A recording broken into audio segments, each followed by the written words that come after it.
ধন্যবাদ। ধন্যবাদ আজকে এখানে উপস্থিত সংখ্যালঘু অধিকার আন্দোলনের সকল সনাতনী ভাই ও বোনেদের। আজ আমরা এখানে কেন? আমাদের তো পড়ার টেবিলে থাকার কথা ছিল, তবে আজ আমরা এখানে কেন এসেছি? আমাদের অস্তিত্ব রক্ষার্থে। আজ আমাদের অস্তিত্ব সংকটে।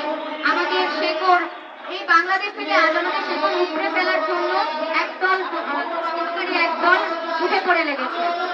যখন 5 তারিখের পর থেকে প্রথম আক্রমণ হয়, তারপর 9 তারিখে যখন প্রথম আমাদের বিক্ষোভ সমাবেশ আয়োজিত হয়, সেখানে একজন সাংবাদিক এসে প্রশ্ন করে, আপনাদের উপর যে হামলা হয় কারা করছে? আপনারা বলুন, এটা কি আমাদের দেখার কথা যে কারা এই হামলাগুলো করছে, নাকি এটা প্রশাসনের দেখার কথা?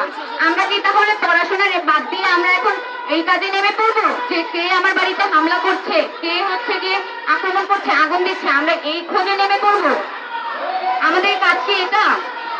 আমরা যখন বৈষম্য বিরোধী আন্দোলনের সমন্বয়ক, অন্যতম সমন্বয়ক সাজ্জিদ আলম ভাইয়ের এবং তার আরো বেশ কিছু সহযোগীর সঙ্গে আমরা কথা বলি, তারা আমাদের 8 দফা দাবিগুলো সূক্ষ্মানুসূক্ষ্মভাবে পর্যবেক্ষণ করে এবং যৌক্তিক বলে তারা এটাকে গণ্য করে।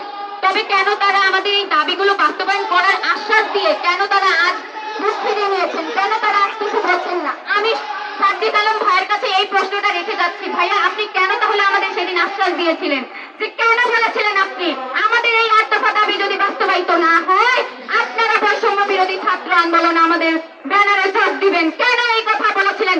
কেন এই মিথ্যা আশ্বাস আমাদেরকে দেখিয়েছিলেন? আপনারা কি এটাই ভেবেছিলেন এই মিথ্যা আশ্বাস দিয়ে আমাদেরকে রাজপথ থেকে উঠিয়ে দিবেন? আমরা কি আর এই রাজপথে নামবো না?